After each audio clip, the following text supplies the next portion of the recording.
Hey there YouTube, Merry Christmas from me. It's Ivan here, and there was no way we can let 2019 pass without me reaching up to you one more time and sharing with you how 2019 went for me, what it's like to start a YouTube channel, and a bit more than that. But the reason why I record this video is because in 2019, in the beginning of it, I started my first 2 YouTube channels. And everybody tends to think it is a big deal, and at the time it was a big deal for me because I was at a very, I would say, tough moment in my life. So I have recently gotten out of a relationship that destroyed a big part of me, and I needed something to catch to recover myself from it. I needed some new passion, some new direction in which to invest myself so I can rebuild myself again. And those 2 YouTube channels were very important for me. I love them with all my heart. It was something that was very important for me to do at that time. So you may say that I started my YouTube channels for me. I needed them. But as God is my witness, I did try to share with you a lot of good stuff, a lot of things that have actually helped me improve my life. And I did try to give back. I did try to make it about you too. But what I'm recording this video is because so many people out there misunderstand what it's like to start a YouTube channel, and very often they tend to overestimate the psychological, emotional part of it. And it's true that it's part of it. It's true that it's part of putting yourself out there, speaking your truth in the best case scenario, and you're open and vulnerable to rejection. And maybe the world would say, you know, I don't give a shit, you are not interesting. Or you suck, I don't care. It's true, this is a possibility. But it's, I would say, an amazing possibility to share what you believe to be the truth with the world, and the world giving you feedback. This is a part of it. But a part of it that tends to be underestimated is the technical bullshit that goes into starting a YouTube channel. Because to have a YouTube channel, you need to store huge amounts of data, of memory. Those videos, they cost a lot of memory, so you need to have a good system for managing this data.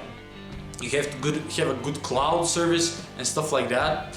Also, you have to do a lot of editing. And when people think about starting a YouTube channel and sharing themselves with the world, they rarely think of how much editing goes into it. And editing is a big part of it. If you suck at editing, you're not gonna make very good videos. So this is also a part of it. And I know it could be hard to upload your first video, or your second one, or your third one. But let me tell you, for me to upload my first video, it took me 2 years of thinking, 1 month of speaking to the camera and getting used to that, 15 minutes of editing, and 3 seconds of balls. This is what it took for me. And it was the case that in this moment I needed that, but there's a few things that you can do that would make it easier for you to upload your first video, if you ever thought about it. The first one would be, the first time you upload a YouTube video, you don't need to list it, which means you don't need to make it public. You can upload it and not share it with anyone who doesn't have the link. So only the people who you send the link to would have access to the video. That could be the first step. Small step, that motherfucker. Small step it. The next small step would be, you can list it, you can make it public, but not by the click of a button, which can be a bit harder to press click and go public. What you can do is actually schedule the motherfucker, which means you schedule it for it to go public in one day. When you're not at the computer, when your click is not actually pushing it public, this can actually make it easier. It can. Also, you may not share your first couple of videos on your social media. You may become a YouTuber in private, make videos, a few people may watch it, you may send the link to a few people, but when you start feeling confident with seeing yourself on YouTube, then you may start sharing your videos on your social media. Also keep in mind that if you do what I did and you record videos and share them on your social media, in my case it was Facebook, without doing any effort out of that to reach more YouTube viewers, to post it in Reddit, in Reddits that are on the topic, to seek internet communities interested in your content and sharing it there. If you don't do any of this, you are gonna end up making a YouTube channel for your relatives, friends and close ones, which I believe is an amazing thing to do. I really do, because I believe that many of you who share this journey with me have a lot of stuff that they would do better if they share. You know things that if your relatives, close ones and friends knew, would make their lives better, but you never talk about them. And this can be an amazing opportunity for you to share with your close ones some stuff that has made your life better and make their lives better. So making a YouTube channel for your relatives and close ones, I'm 100% for it. I would watch some of your YouTube channels. And this is why I wanted to record this video. I wanted to share with you, I wanted to tell you that starting a YouTube channel is a big deal in some ways, and it's not a big deal in other ways. When you post your first video, a bunch of people are gonna watch it and you go, what the fuck, this guy has a YouTube channel? What the fuck is it about? They're gonna watch it.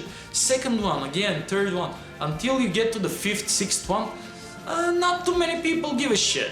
Not too many people give a shit. People who are not interested in your content, friends and family who are not interested in your content, are not gonna pay too much attention. So it's not such a big deal. It's a psychological barrier, but once you bust through it, it's not a big deal anymore. At the same time, you have to think about to make some systems to manage this huge memory storage, to do the editing, to do the thumbnail. Thumbnail is a motherfucker. I fucking hate making thumbnails, which is not a great thing to hate if you want to be a successful YouTuber, but it's a process. It's a process. We'll get there eventually. Eventually, I would love making thumbnails. Now, in the moment, I don't really love it, but it's fine. It's something that you have to think about. Thumbnails are important on YouTube. If you make good thumbnails, you're gonna have more people click on your video and watch your video. So this is pretty much it. In the beginning of this year, I started those two YouTube channels and I made a New Year's resolution.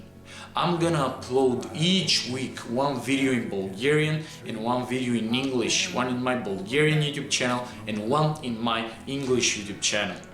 52 weeks in a year made up for 52 videos, which I didn't obviously do. There were a lot of things happening and this is not so important, but what I ended up doing is I broke my New Year's resolution. I failed my New Year's resolution. What it came to be now at the end of this year, a fail that resulted in over 60 YouTube videos, in over 1,000 hours of people sharing wherever the fuck my head had to share in this moment. And it's a fail that I love with all my heart and something that I'm very thankful that all of you shared with me.